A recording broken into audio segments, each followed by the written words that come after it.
¿Pueden ver la pantalla? Sí, sí, se ve. Bien.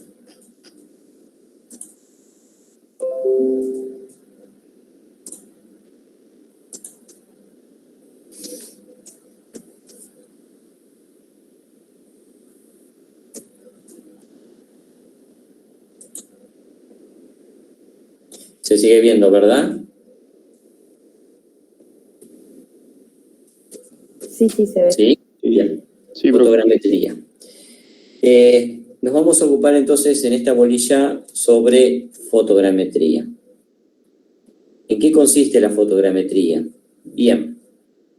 La fotogrametría es el conjunto de técnicas o métodos mediante los cuales vamos a poder, a partir de una fotografía de un objeto, poder deducir su forma y sus dimensiones. La aplicación de la fotogrametría es de muchas disciplinas, no solamente la topografía, también en arquitectura, también en criminalística y en muchas áreas se aplica las técnicas de la fotogrametría. Poder obtener a partir de la fotografía de un objeto, poder deducir sus formas y dimensiones. En la aplicación de la topografía, la fotogrametría en la topografía consiste en el levantamiento fotogramétrico de una determinada área. Ese levantamiento fotogramétrico es la aplicación de la fotogrametría a la topografía propiamente.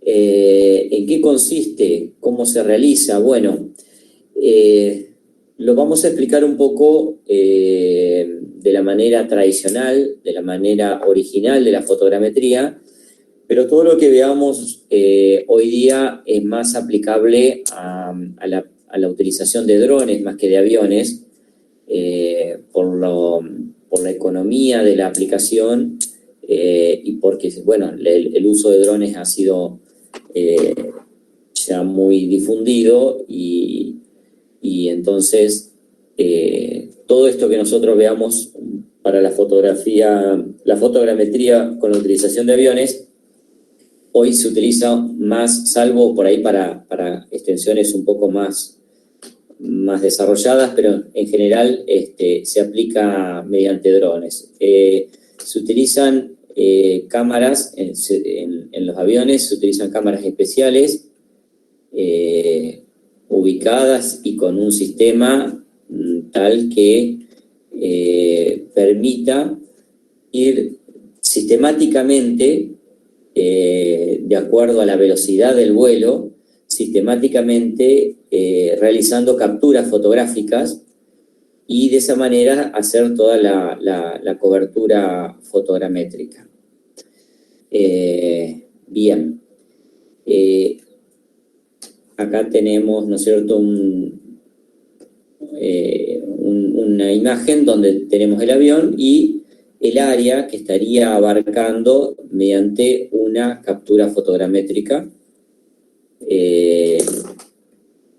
Y el avión continúa su itinerario, que ya vamos a ver que están previamente diagramados, y sistemáticamente, mediante un sistema automático, va a ir realizando capturas fotográficas. Estas capturas fotográficas que va realizando mediante un periodo de tiempo tiene que ver, como les decía, con se lo programa de acuerdo a la velocidad con que se va a desarrollar y teniendo en cuenta que tiene que haber una cierta superposición, tanto longitudinal. Si yo hago esto, se sigue viendo, ¿verdad? Ustedes ven la imagen, ¿sí? Sí, sí, se ve. Entonces, los vuelos se realizan de tal forma que haya una superposición lineal que permita que cada objeto del terreno pueda ser apreciado en 2 imágenes consecutivas. De esa manera se va realizando y se programa esa superposición lineal en el sentido del vuelo, ¿sí? Bien. Si tienen alguna duda me consultan. Bien. Entonces esta superposición se realiza de modo tal que cada punto del terreno pueda ser apreciado en 2 imágenes consecutivas. Y esto apunta a la posibilidad, que ya vamos a ver, de poder realizar lo que se llama la estereoscopía, poder ver, poder apreciar en 3 dimensiones el terreno a partir de las imágenes. Eso se logra solamente si tenemos el mismo punto en 2 imágenes consecutivas. De allí la necesidad de esa superposición. Y la superposición que ya vamos a ver transversal es a los fines de que no nos queden áreas sin cubrir con imágenes fotográficas. Yo tengo algunos fotogramas que son las fotografías aéreas. Estos fotogramas tengo acá varios de distintos sectores. Emilio, Sí. disculpe, ¿usted tuvo la experiencia de navegar así en avión haciendo esta actividad? ¿Yo? Sí. No, Okay. solamente he utilizado las fotografías aéreas, pero no de navegar en el relevamiento fotogramétrico, no. Ok, preguntaba nada más. Bien. Los fotogramas tienen características, son las imágenes fotográficas que podemos ver mediante ciertas marcas que poseen, podemos encontrar el centro del fotograma y en los bordes podemos encontrar la fecha, la hora de vuelo,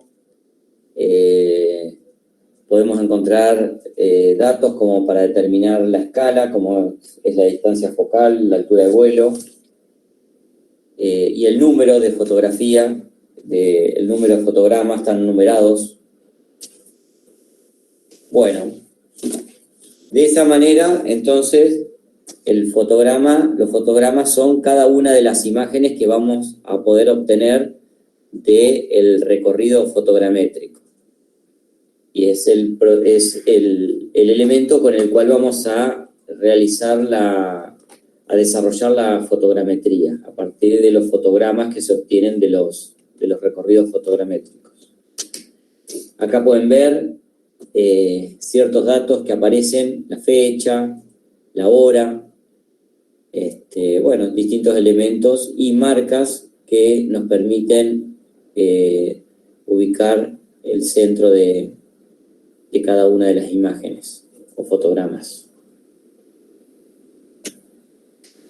El mosaico fotográfico se produce cuando nosotros empezamos a unirlas a esos fotogramas, los empezamos a unir, podemos armar el mosaico fotográfico donde se observa las imágenes consecutivas y de esa manera la superposición tanto longitudinal como transversal. Y que no nos quede ningún área sin relevar, para que no nos queden vacíos, huecos. Profesor, ¿puede repetir? Porque yo no escuché cuando habló lo del mosaico. El mosaico simplemente es el armar, no digo rompecabezas porque una con otra calzan mediante una superposición, pero el mosaico fotográfico es armar con cada una de las imágenes que se van superponiendo, armar todo el recorrido Y bueno, de esta manera tenemos el mosaico fotográfico, uniéndolas, digamos, y haciendo coincidir las superposiciones. Esto es a los fines de organizar simplemente y poder tener bien en claro cuál es el área que se ha cubierto y que se haya producido el objetivo, digamos, que es esa superposición y que cada punto del terreno esté al menos en 2 imágenes consecutivas. Perfecto, gracias. Y también se puede observar la superposición no solamente lineal, sino transversal, de tal forma de que no nos queden vacíos sin relevar. Bueno, acá hay otro mosaico fotográfico. Y bueno, uniendo todos los mosaicos, queda la imagen de toda el área recorrida.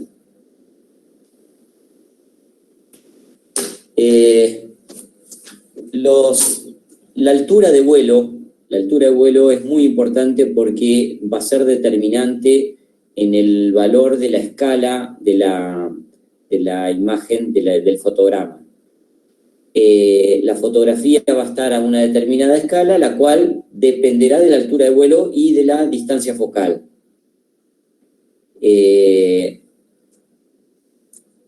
Entonces, la escala, que es 1/d, el denominador de la escala va a surgir de la altura de vuelo dividido c, que es la distancia focal.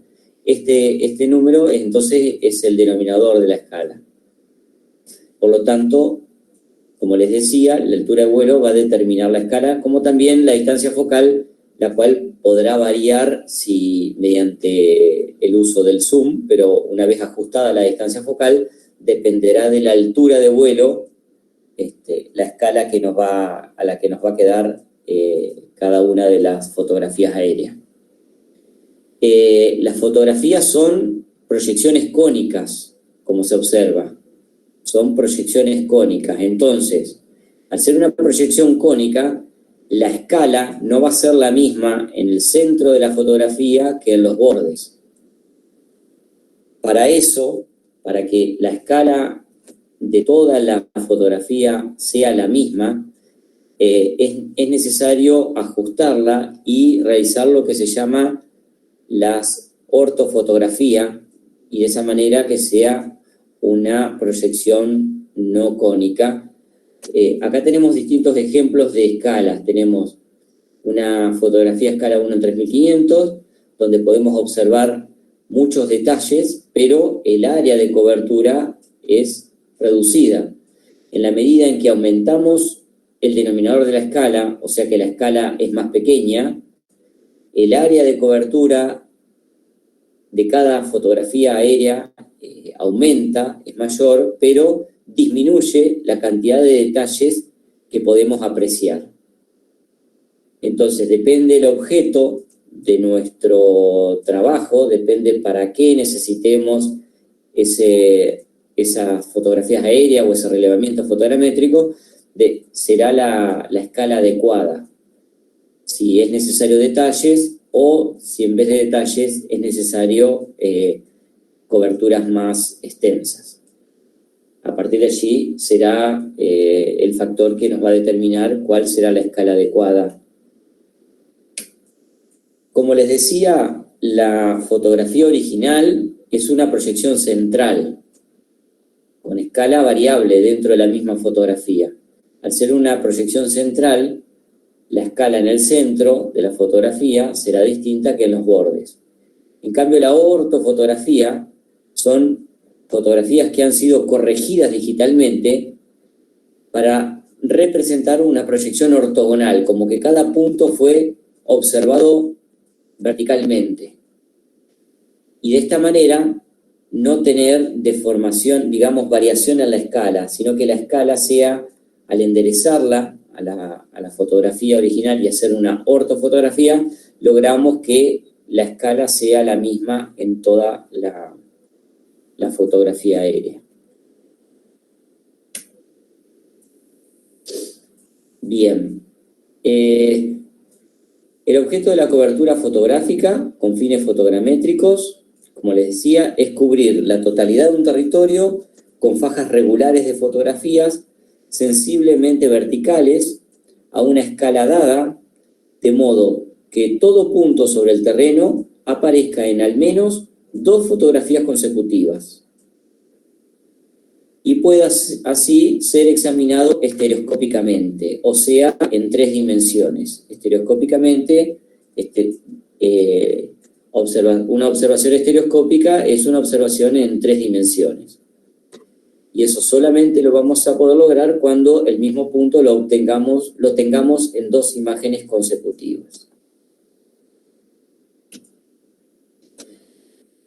Al momento de planificar el vuelo fotogramétrico, y esto, como les decía, que estos son vuelos aéreos, pero en los recorridos con drones del mismo modo se programan y se planifica el vuelo fotogramétrico, de tal modo que tengamos superposición lineal y superposición transversal. Y una altura determinada de vuelo y una distancia focal.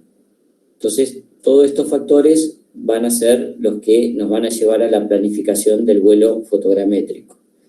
Acá podemos observar 2 imágenes consecutivas y la superposición lineal gira y empieza de nuevo el recorrido y empieza a haber superposición también transversal. Y de esa manera vamos realizando la cobertura de toda el área de interés.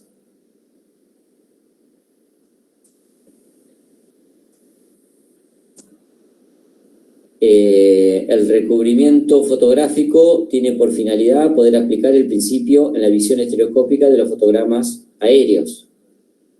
Los modelos estereoscópicos, parte común entre 2 fotografías consecutivas, han de poder ser enlazados tanto longitudinal como transversalmente. La superposición lineal tiene que ser más importante que la transversal, porque la lineal es a los fines de poder cumplir con la estereoscopía, mientras que la transversal es a los fines de que simplemente no nos queden áreas sin cubrir.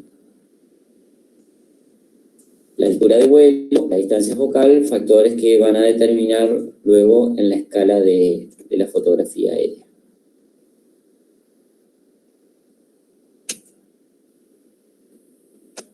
Bueno, acá tenemos entonces el recubrimiento transversal y longitudinal.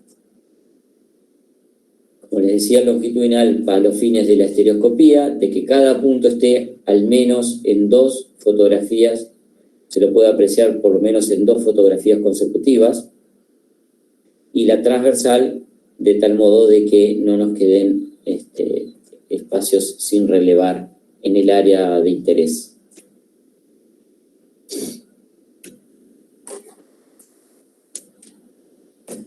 Bueno, nuevamente habla de la estereoscopía, por eso la superposición de un 60% aproximadamente, en el sentido no menos del 60%, para asegurarnos de que cada punto sea apreciado en 2 fotografías consecutivas. Luego, entonces, mediante el principio de la estereoscopía, vamos a poder observar puntos del terreno en 3 dimensiones, y al poder observar los puntos en 3 dimensiones vamos a poder interpretar mejor los objetos allí relevados, y a su vez vamos a poder tener ideas de relieve, vamos a poder tener ideas de pendiente, ideas de aproximación de curvas de nivel. Todo eso a partir de ¿qué? De la estereoscopía. ¿Y en qué se basa la estereoscopía? Bueno,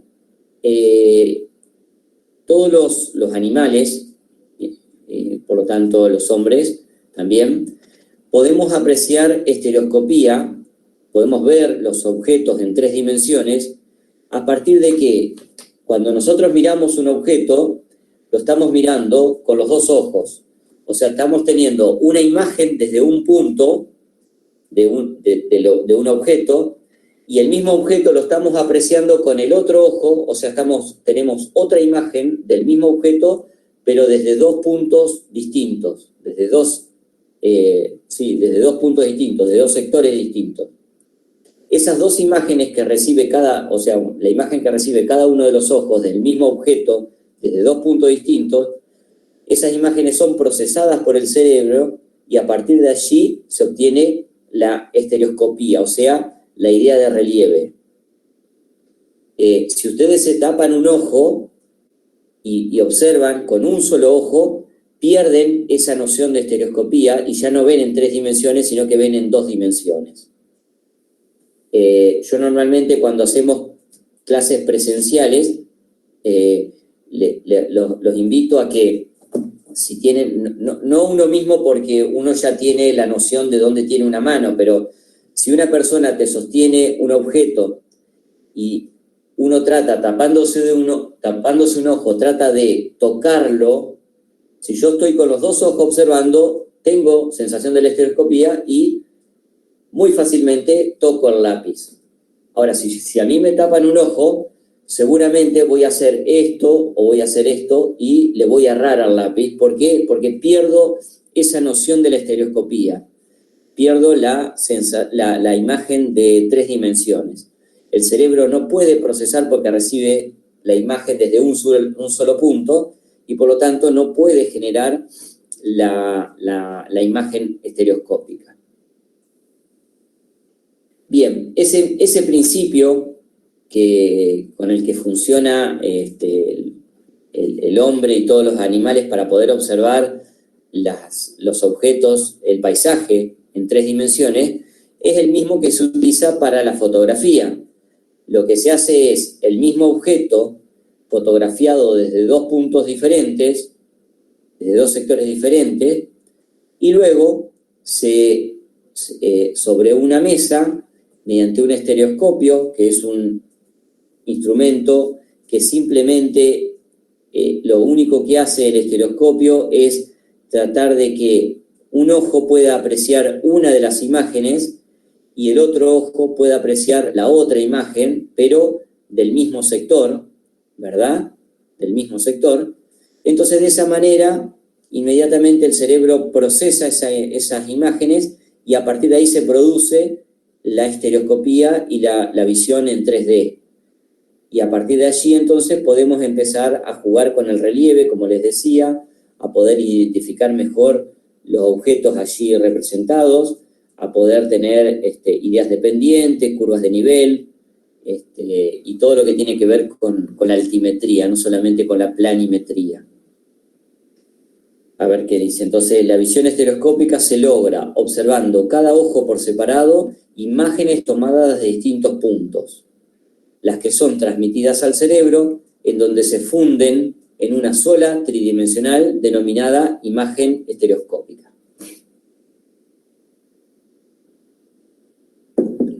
Este estereoscopio es de los más sencillos, que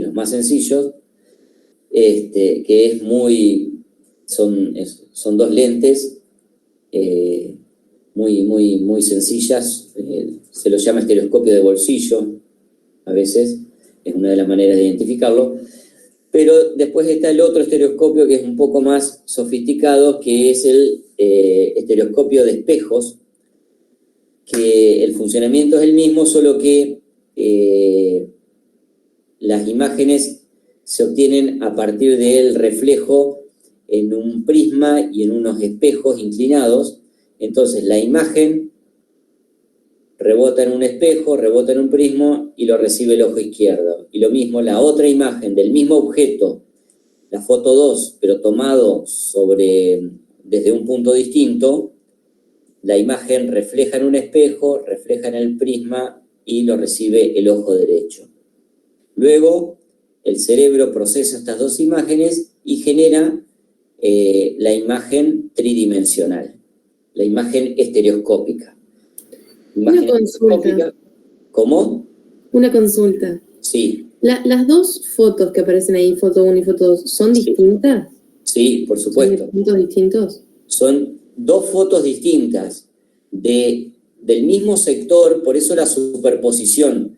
O sea, el sector que queremos ver en estereoscopía tiene que estar en estas 2 imágenes. Solo que una es una foto tomada desde un punto y la otra es la foto consecutiva, del mismo sector del terreno, pero tomada desde 2 puntos distintos. Son 2 fotos distintas, consecutivas. Eran las que, cuando estábamos haciendo el recorrido, eran las 2 imágenes consecutivas y abarcaban esta superposición. Este sector lo vamos a poder apreciar en 3 dimensiones mediante las imágenes de estas 2 fotografías. Y lo mismo el sector que sigue con otro par de fotos, y así necesitamos 2 pares de fotos del mismo sector, pero tomadas de distintos, una desde un punto y otra desde otro sector. El avión va avanzando y va sacando fotografías desde distintos puntos, o sea, va haciendo fotografías consecutivas. Si las 2 fotos están tomadas desde el mismo punto, no vamos a poder observar estereoscopía. Para que haya estereoscopía, las 2 fotos tienen que estar tomadas desde distintos puntos, si no, no se cumple el principio del funcionamiento de la estereoscopía, que es que cada imagen se reciba desde 2 lugares distintos. ¿Se entiende? Por eso ponemos foto 1, foto 2. Son 2 fotos distintas que abarcan un sector en común tomadas de distintos puntos. Si no, si la foto es la misma, 2 fotos iguales, tomadas desde el mismo lugar, no vamos a poder apreciar estereoscopía, no vamos a poder apreciar 3 dimensiones y por lo tanto no se va a poder cumplir con este objetivo. Perfecto, profe, quedó claro. Gracias. Bien. Estos estereoscopios de espejos que tienen este funcionamiento que acá está en la pantalla, son estos que podemos apreciar acá. Este es el estereoscopio de espejo. Acá tenemos el par fotográfico.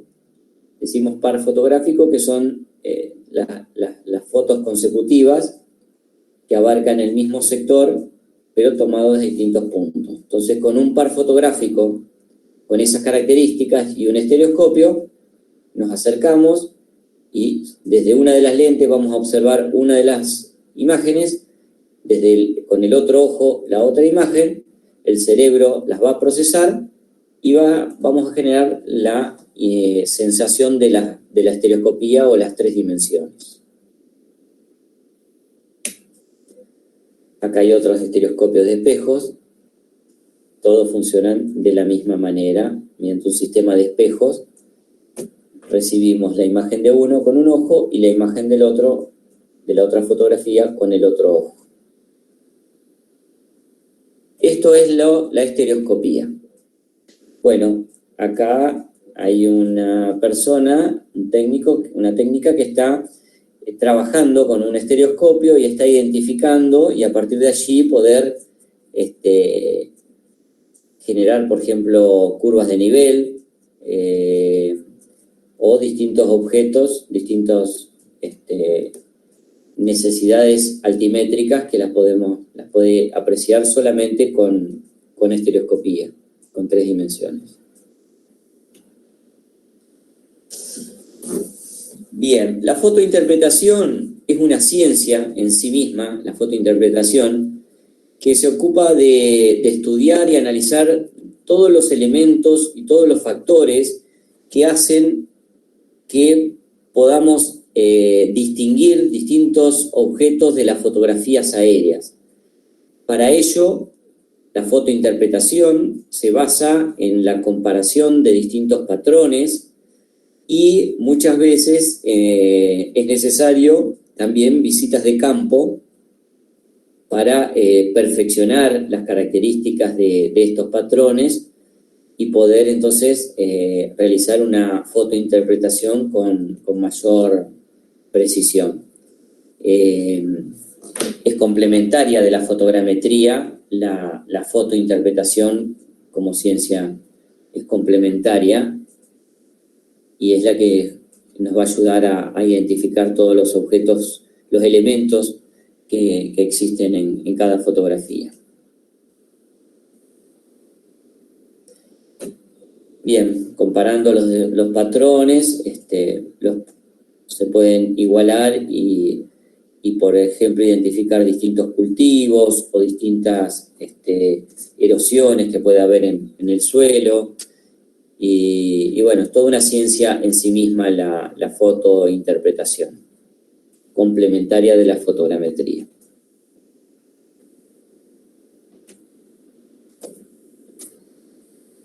La teledetección consiste en poder, a partir de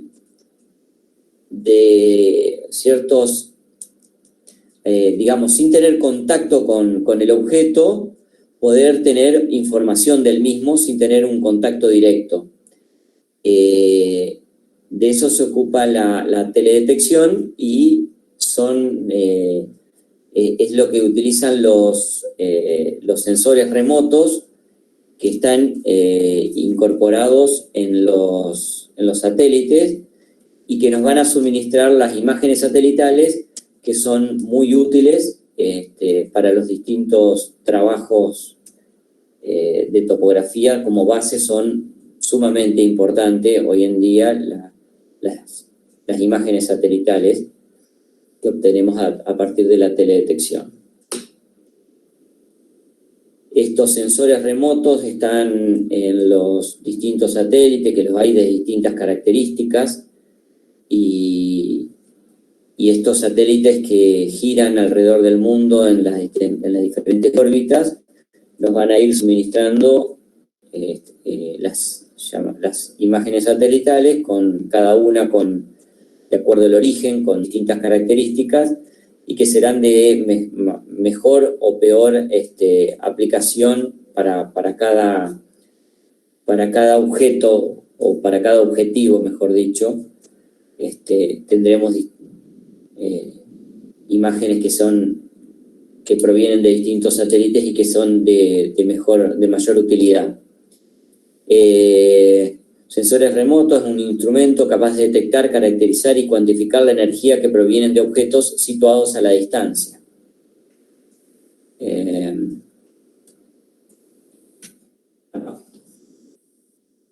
Bueno, estos satélites van realizando esas imágenes satelitales en cada una de las órbitas y van cubriendo, y de esa manera tenemos coberturas mundiales por las distintas órbitas que tienen cada uno de los satélites. Lo que ustedes están acostumbrados a ver, el googlear, provienen obviamente de estas imágenes satelitales, y lo que hace el googlear es armar un mosaico, igual que en el mosaico fotogramétrico, arman un mosaico con las distintas imágenes satelitales, las unen, y de esa manera obtienen como si fuera una sola imagen. En definitiva, es una unión de las distintas imágenes satelitales. No sé si ustedes han apreciado en el googlear que a veces en las uniones se aprecian errores. Yo he observado, por ejemplo, caminos que no se continúan, y eso es por los errores propios del mosaico con el que está armado el googlear. Por eso, cuando se va a trabajar en un área, en lo posible hay que tratar de que no existan esas uniones. Si se trabaja con un mosaico de imágenes satelitales, tratar de que no existan esas uniones.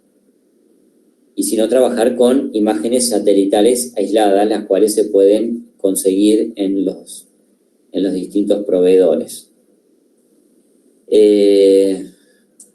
Representación visual de la información capturada por un sensor montado en un satélite. En las imágenes satelitales tenemos lo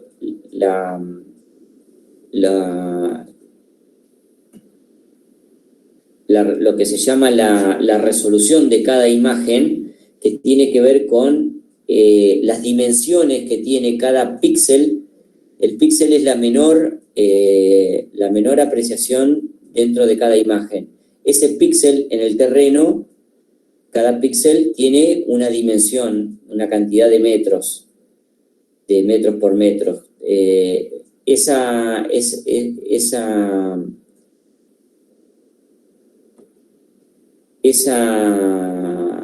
dimensión tiene que ver con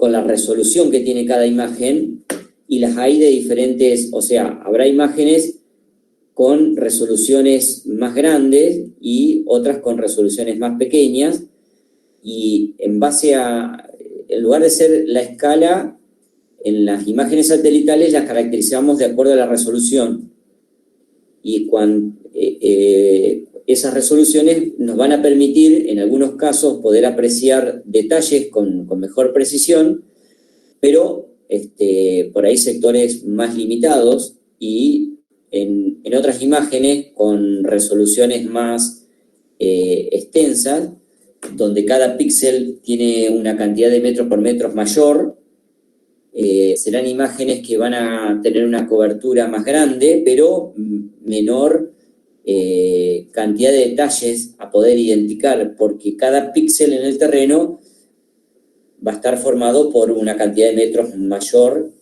que las mencionadas al principio.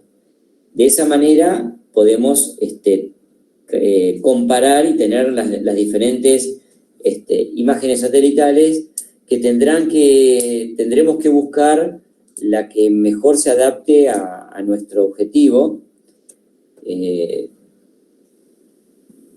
en base a lo que les acabo de mencionar de la resolución que nos va a permitir identificar cada una de ellas.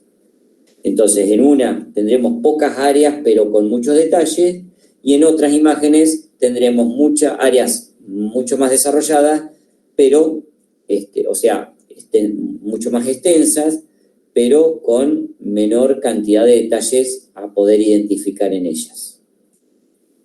Esto es lo que tiene que ver entonces con las imágenes satelitales, que son de suma aplicación hoy en día como apoyo a la topografía en los estudios preliminares de obras civiles de grandes extensiones.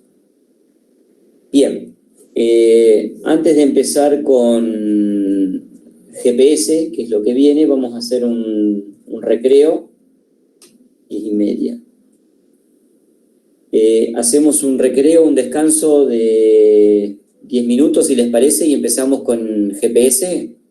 Bueno, está bien. Bueno. Así podemos concentrarnos bien en este tema que no tiene nada que ver con lo que veníamos viendo. Entonces, 10:30, a las 10:40 arrancamos.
¿Me escuchan?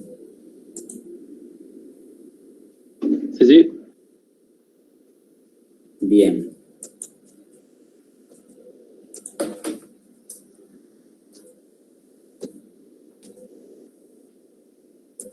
Bien.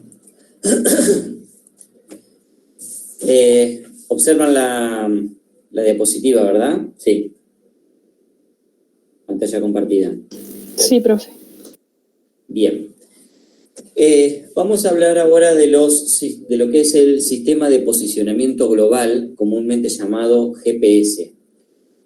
GPS que viene de Global Position System, o sea, sistema de posicionamiento global.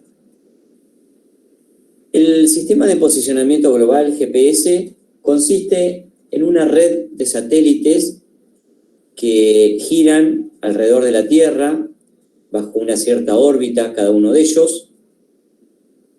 Y toda esta red de satélites lo que hace es enviar señales que son recibidas en la Tierra por los llamados receptores. Lo que nosotros tenemos cuando obtenemos la ubicación de un punto es un receptor satelital. Entonces son receptores, y estos receptores satelitales los hay de distintos tipos y variedades y de diferentes aplicaciones.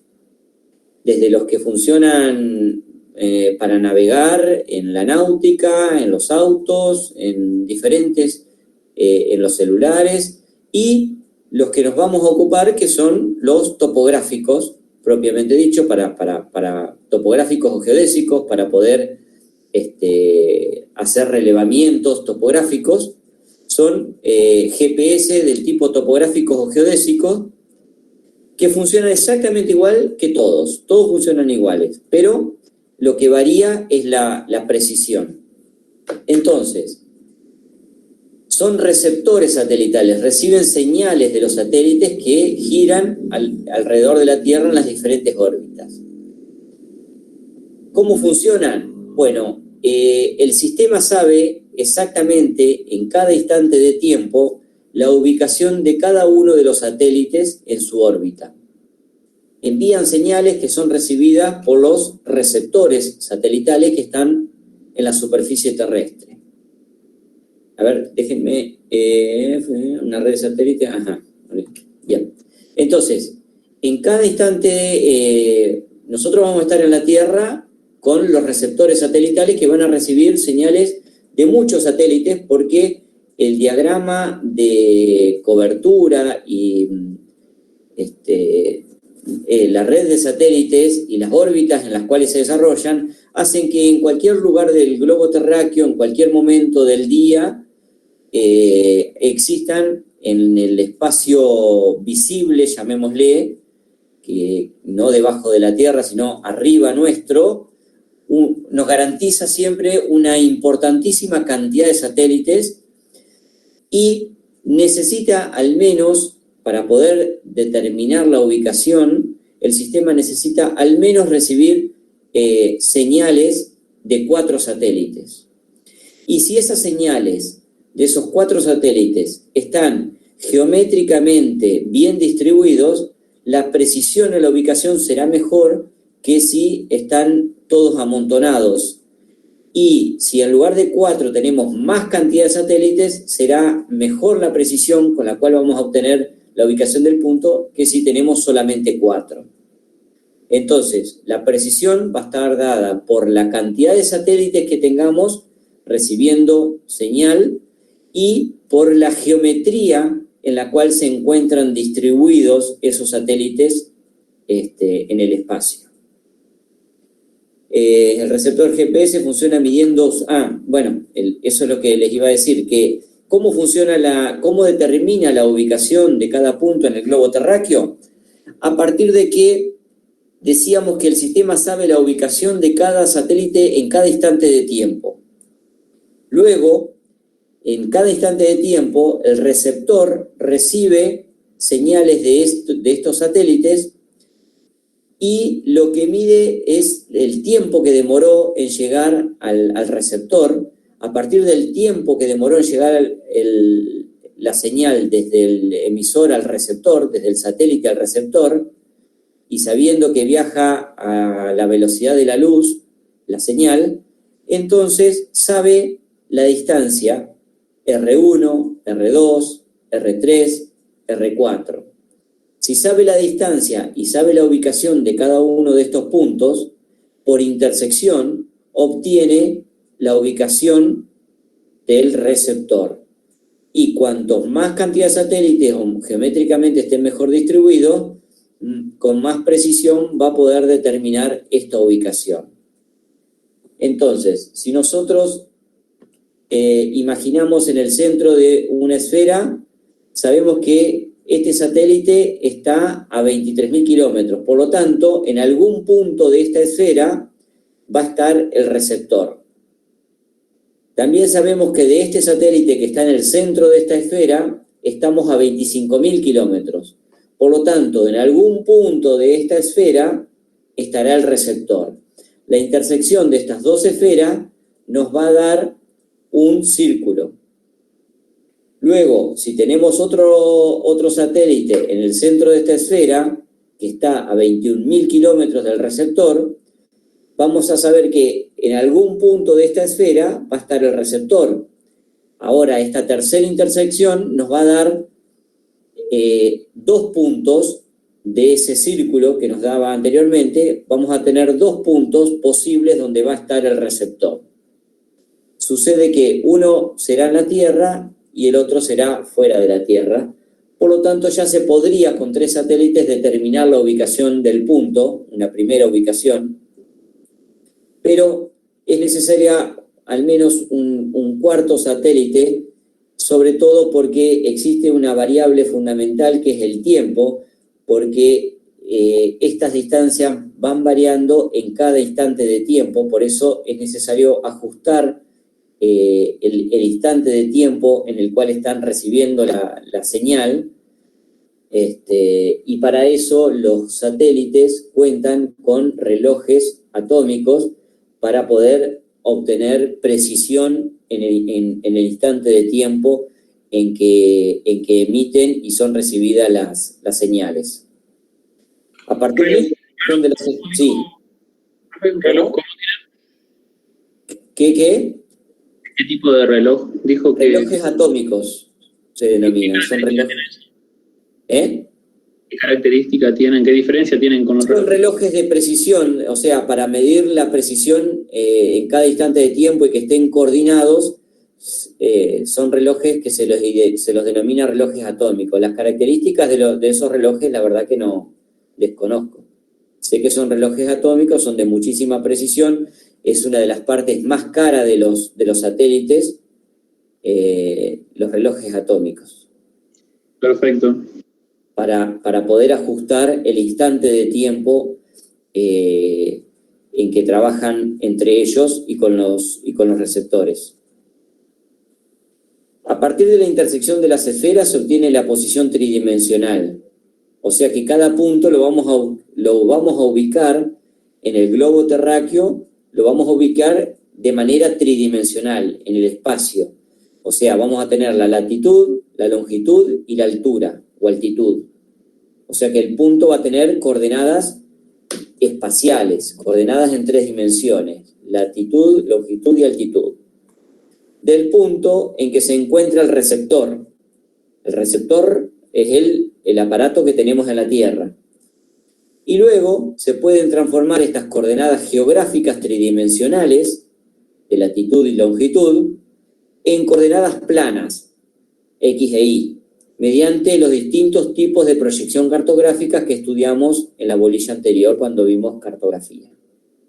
Entonces, vamos a transformar esas coordenadas de latitud y longitud mediante la proyección adecuada, la que nosotros elijamos, y la vamos a elegir de acuerdo a donde estemos. Si estamos en Argentina, vamos a elegir Gauss-Kruger, y depende en qué sector de la Argentina, vamos a elegir la faja 1, 2, 3, 4, 5, 6 o 7, y si estamos en otro lugar del mundo, elegiremos otro tipo de proyección de acuerdo a la que se trabaje en cada lugar, que tiene que ver con las características de ese lugar, cómo se desarrollan, los espacios, si son alargados como el nuestro, si están cerca del polo, cerca del ecuador, serán distintos sistemas de proyección. Por lo pronto, en Argentina, vamos a transformar las coordenadas de latitud y longitud en Gauss-Krüger y vamos a tener que elegir la faja correspondiente. Si estamos en este lugar de Entre Ríos, en la costa del Uruguay, como les decía la clase pasada, elegiremos Gauss-Krüger faja 6. Si estamos hacia el oeste, para el lado de Paraná, cruzamos más o menos la altura del río Gualeguaychú ya hacia el oeste, ya empezamos a necesitar Gauss-Krüger faja 5 como proyección adecuada para que haya menos deformación.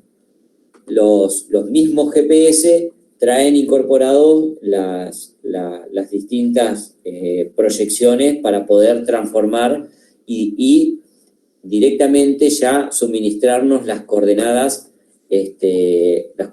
planas para poder trabajar y exportarlo a un sistema como AutoCAD y poder trabajar con ese relevamiento en 2 dimensiones, más la altura, la altitud. Entonces la tercera dimensión la vamos a tener como la altura del punto respecto de qué, respecto del elipsoide, si es una altura geométrica, o del geoide, si es una altura ortogonal.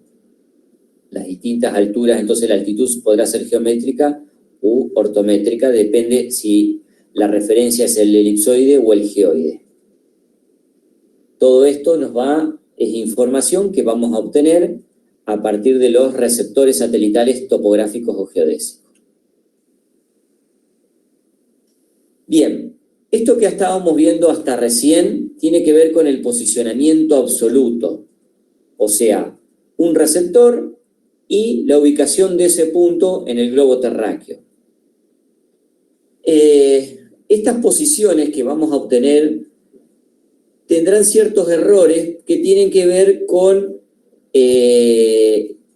las señales viajan a la velocidad de la luz y se van a desarrollar, van a atravesar la ionósfera y la ionósfera producirá retrasos en esas señales que hacen que cada punto tengamos ciertos errores. Y en lugar de estar en un punto del globo terráqueo, podrá tener algunos errores, producto, como les decía, de que esas señales viajan y atraviesan medios de distinta densidad. Ahora bien, si nosotros tenemos, eso sería en el posicionamiento absoluto. El posicionamiento relativo diferencial, que es a lo que se recurre en la topografía para poder obtener precisión mediante el posicionamiento relativo o diferencial, para eso lo que se hace es, se trabaja con 2 receptores satelitales trabajando en el mismo instante de tiempo. 2 receptores satelitales trabajando en el mismo instante de tiempo. Entonces, al recibir las señales de los satélites, los errores que va a tener uno van a ser similares a los que va a tener el otro, porque se supone que estamos en un radio entre ellos, una distancia no mayor a 20 kilómetros, por lo tanto, la influencia de la ionósfera sobre el cielo de uno será similar a la influencia sobre el cielo del otro. Por lo tanto, los errores van a ser similares y ambos puntos van a estar corridos en el globo terráqueo, pero de manera conjunta. De modo tal que entre ellos va a haber una precisión del orden del centímetro, independientemente de que ambos estén en el globo terráqueo con alguna deformación, con algún error. Pero lo importante es que entre ellos vamos a obtener muchísima precisión, del orden de 1 centímetro. Y de esta manera, entonces, es como se trabaja de manera relativa o diferencial. El posicionamiento relativo o diferencial, el modo de trabajar es con 2 receptores satelitales. Entonces, uno se utiliza como base y el otro como móvil. Cuando uno va a hacer un relevamiento, vamos a suponer que vamos a hacer un relevamiento de un campo de 1000 hectáreas, por decirle algo. Entonces lo que hacemos es, en un punto, armamos la base. la base sobre un trípode y ponemos uno de los receptores satelitales. Se enciende el receptor satelital y empieza a recibir señal de los satélites. Simultáneamente prendemos el otro, llamado móvil, que no necesita estar sobre un trípode como está acá en el dibujo, sino que va a estar en un bastón, posicionado sobre un bastón. El móvil va a estar sobre un bastón, y lo que hacemos entonces es ir moviéndonos en los distintos potreros, por ejemplo, de ese campo de 1000 hectáreas, del ejemplo que les acabo de mencionar, y vamos a llegar a un vértice, a un poste. Nos posicionamos sobre el poste con el bastón y el receptor móvil. Tenemos el base y el móvil, y entonces en el móvil recibimos, encendemos el receptor y le ordenamos que capture la posición de ese punto en ese instante de tiempo. Captura la posición de ese punto en ese instante de tiempo y continuamos relevando con el móvil. En todo ese espacio de tiempo que estamos relevando con el móvil, el base tiene que estar encendido, porque cada vez que el móvil determina la ubicación del punto, en el mismo instante de tiempo tiene que estar el base trabajando para que tengamos en el mismo instante de tiempo poder relacionar la posición de uno con respecto al otro cuando lleguemos a la oficina y hagamos todo el procesamiento de datos que se realiza mediante software adecuado. Entonces, después de haber relevado vértice por vértice de ese campo, todos los vértices, todos los postes de los potreros de ese campo del ejemplo de las 1000 hectáreas, levantamos el instrumento, o sea, cada vez que nos posicionamos con el móvil, el base siempre estuvo funcionando, desde que empezamos hasta que terminamos. Estuvimos 2 horas relevando, durante las 2 horas estuvo encendido el base. El móvil también estaba encendido, pero le ordenábamos la captura de cada punto y la identificación de cada punto en determinado momento, cuando nos posicionábamos sobre un punto de interés. Y de esa manera quedaron registrados X cantidad de puntos, qué sé yo, 40 puntos quedaron registrados en el móvil.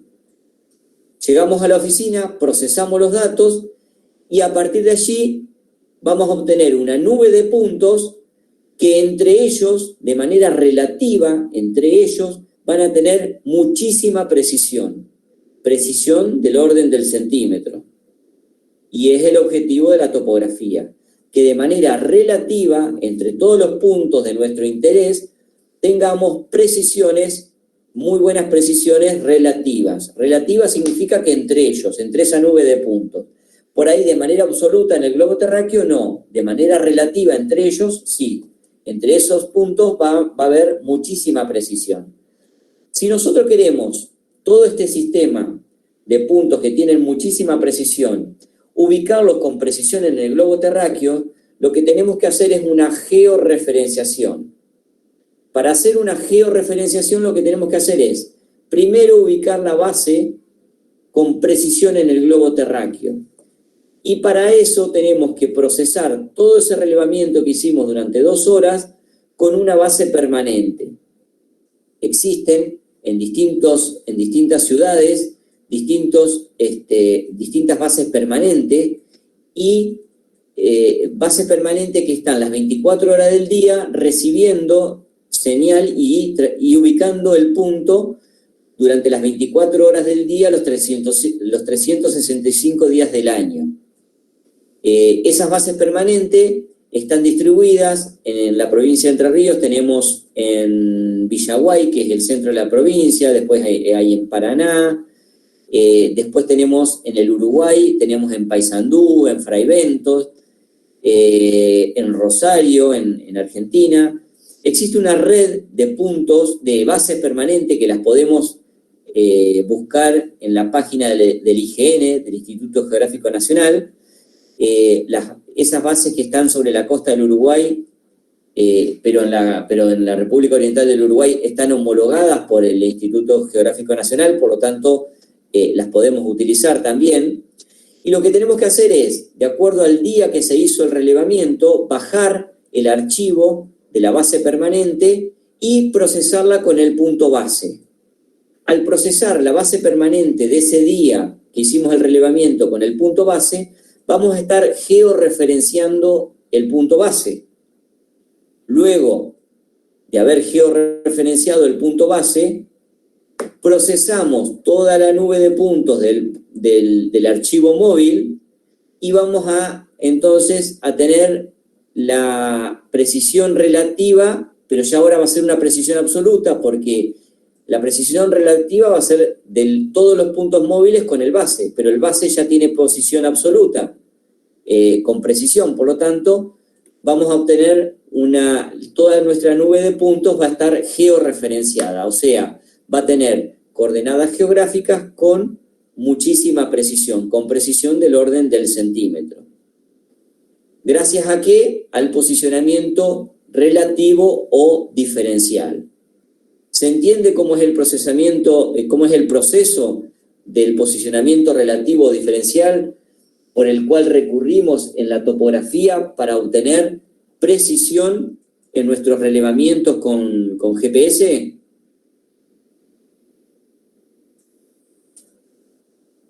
¿O quieren que se los repita, que se los reitere? Creo que quedó bastante claro. Un poquito más fuerte. ¿Cómo? Creo que quedó bastante claro.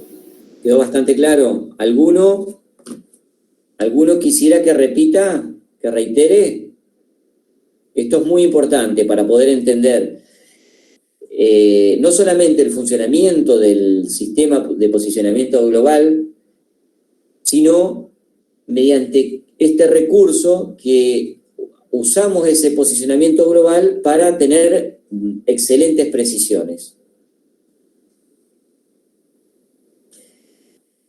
Haciendo un repaso rápidamente, el posicionamiento absoluto lo logramos recibiendo señales de al menos 4 satélites. Los receptores lo que hacen es calcular la distancia a partir de la velocidad con que viaja la señal, y de esa manera ubicamos la posición del punto. Pero estos puntos tienen errores producto de que las señales viajan en medios de distintas densidad, y entonces tenemos ciertos errores y vamos a obtener las coordenadas de los puntos en el globo terráqueo, pero con una precisión que por ahí para la topografía serviría para la navegación, serviría para determinar un punto en un automóvil, porque no necesitan tanta precisión, con que tengamos una ubicación más o menos de 30, 40, 50 metros, estaríamos sobrados, pero en topografía necesitamos precisiones del orden de 1 centímetro.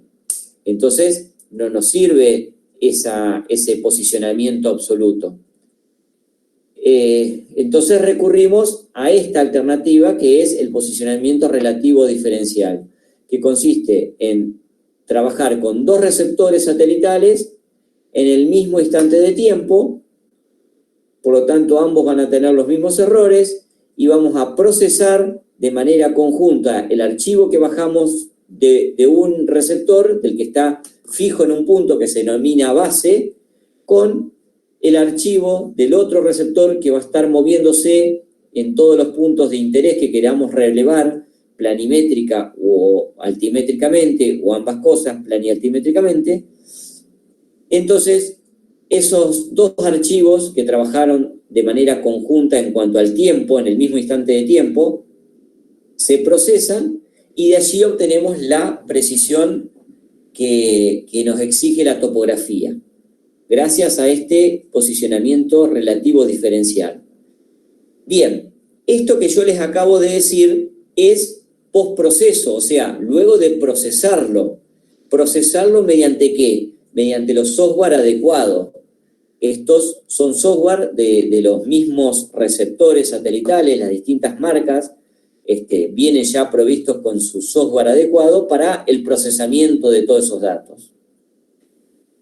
Entonces, obtenemos ubicaciones con precisión postproceso, PPK. Postproceso se lo identifica con la sigla PPK.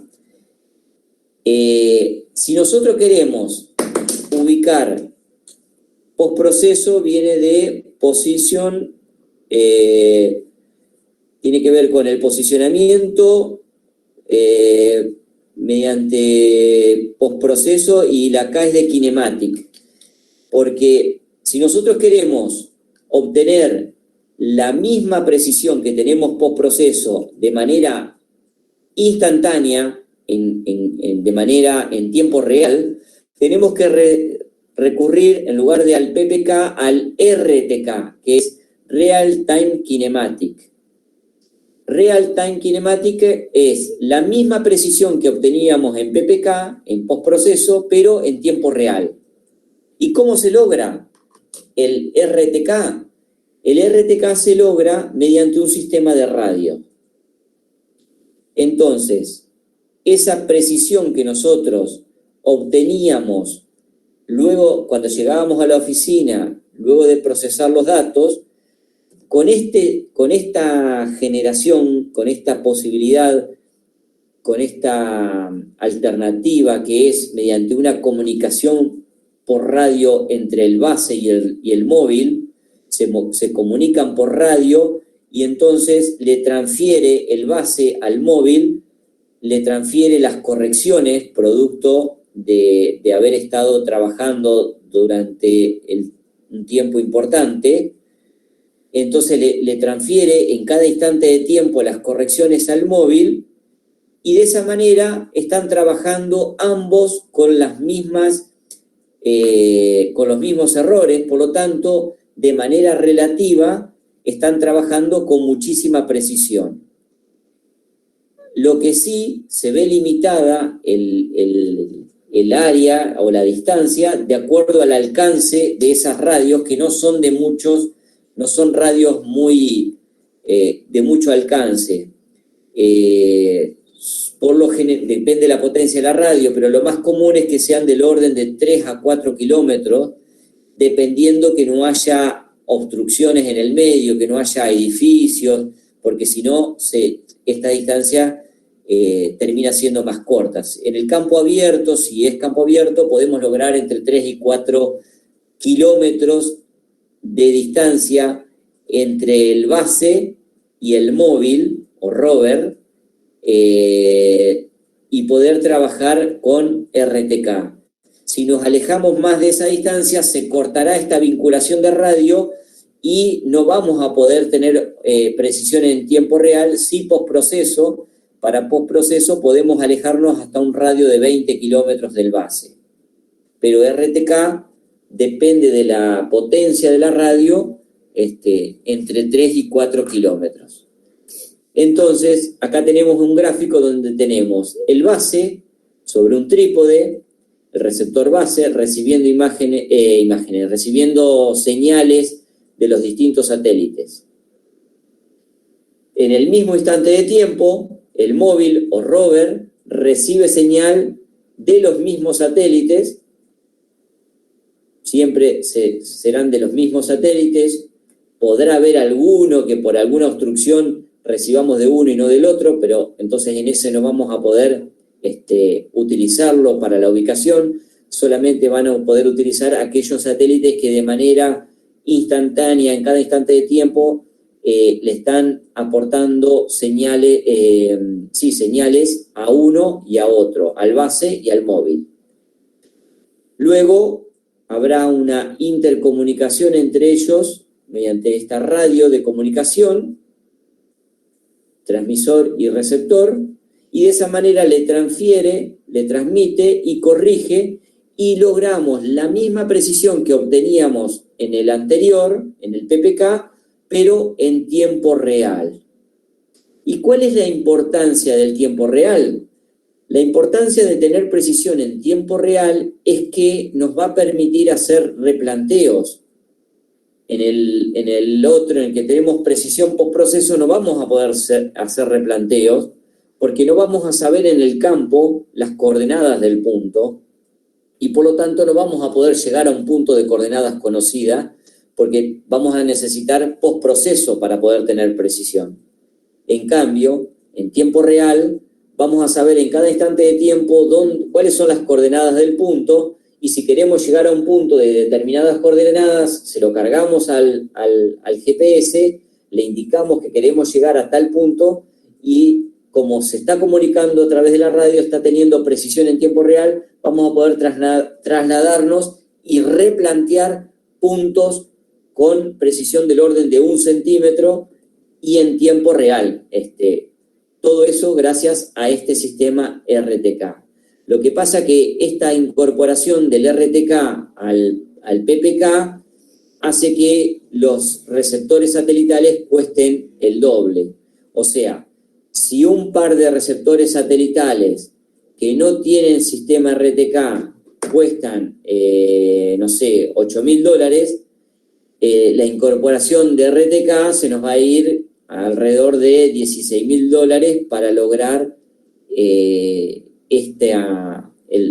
estas radios con esta comunicación y poder lograr esta posibilidad de tener precisión en tiempo real. Pasar de PPK a RTK implica un costo igual al doble, más o menos. Por eso es que, bueno, en los GPS los costos tienen que ver con las precisiones y con esta posibilidad también de que estas precisiones sean o no en tiempo real. ¿Quedó claro la diferencia entre lo que es RTK y el posicionamiento postproceso?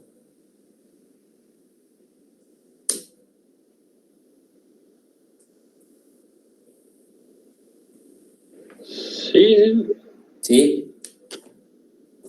Bueno, con esto estaríamos terminando la bolilla. Si hay algo que quieran repasar o rever, no sé si quedó del todo claro todo lo que tiene que ver con posicionamiento satelital. Yo tengo dudas en cuanto a esto último, porque, o sea, la diferencia es que al tener las radios se va a tener un tiempo y por eso, digamos, es que se va a saber las distintas posiciones. O sea, ¿el tiempo sería lo único que cambia en el otro? No. Al tener una radio que comunica la base con el móvil, el base le transmite al móvil los errores con los que está trabajando el base, le transmite y ya es como que está ese procesamiento que nosotros hacemos en la oficina. Al haber una comunicación entre ellos con esta radio, es como que los procesa y los corrige en tiempo real.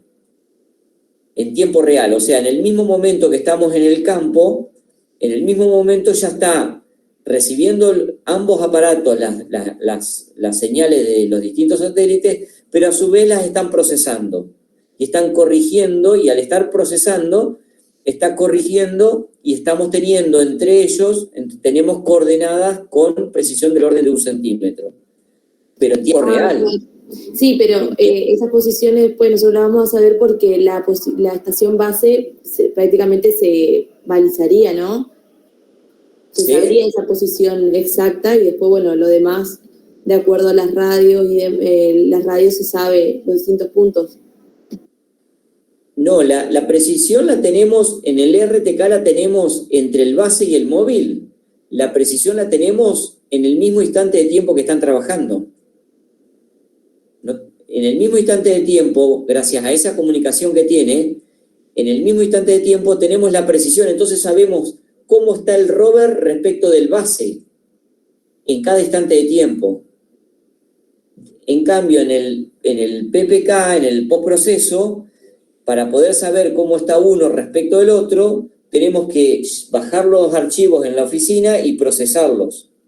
Acá, como están comunicados, ya los procesa en el mismo instante de tiempo y en tiempo real tenemos esta ubicación relativa con precisión. El hecho de tener en tiempo real la ubicación relativa con precisión, o sea, el rover respecto del base en cada instante de tiempo, en tiempo real, entonces podemos hacer replanteo. De lo contrario, no podríamos hacer replanteo. Porque no sabemos en tiempo real cómo está el móvil respecto del base. Pero gracias a esta comunicación y con una distancia que no supere el alcance de la radio, que dependerá de la potencia de la radio, pero por lo general anda entre 3 y 4 kilómetros, en ese radio vamos a poder trabajar con el móvil con precisión en tiempo real. En el mismo instante de tiempo que estamos en el campo, vamos a tener la precisión de la ubicación del móvil. Por lo tanto, podemos hacer replanteos. Perfecto, ahora sí lo entendí, gracias. La gran diferencia es que en uno tenemos precisión postproceso, o sea, cuando llegamos a la oficina, después de procesar los dos archivos, y en el otro tenemos la precisión en tiempo real. En el momento que estamos en el campo ya tenemos la precisión. Como ya tenemos la precisión, podemos encontrar puntos de coordenadas conocidas y hacer replanteo. En el otro, en el postproceso, no podemos hacer replanteo. En el tiempo real sí podemos hacer replanteo. En el postproceso solamente podemos hacer relevamiento. En el tiempo real, en el RTK, hacemos relevamientos y replanteos.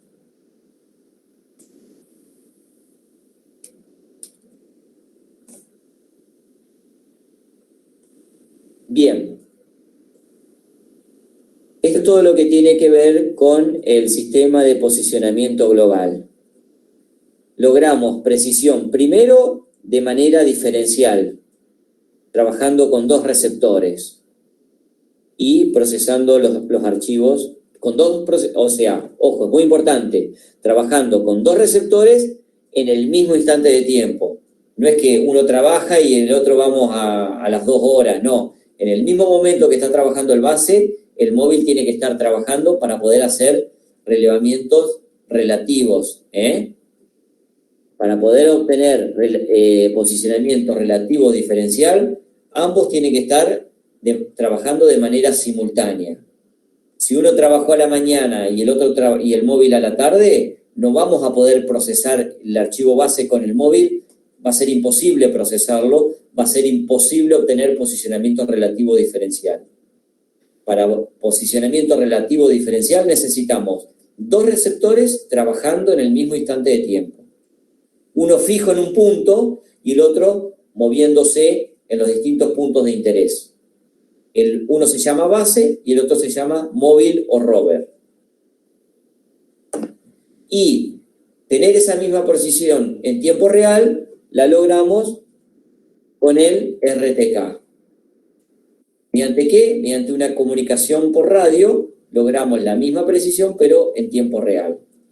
Y le incorporamos la posibilidad de poder hacer replanteos, de poder tener precisión en el mismo instante de tiempo que estamos haciendo el relevamiento. Bien, con esto terminamos la bolilla.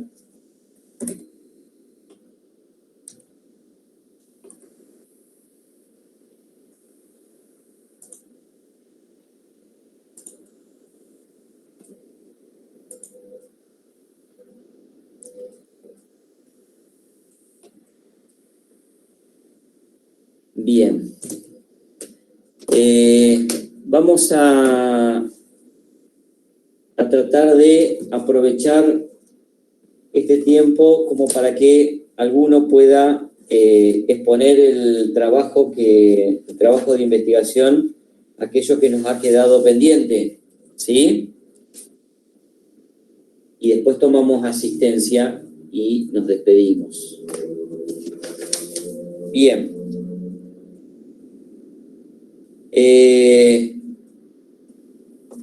¿Quién quiere, de los que están quedando pendientes? ¿Alguno se ofrece? Profe, sí, con Martínez, si le parece, presentamos. Carbonara con Martínez, Facundo. Martínez. Bueno, Carbonara y Martínez.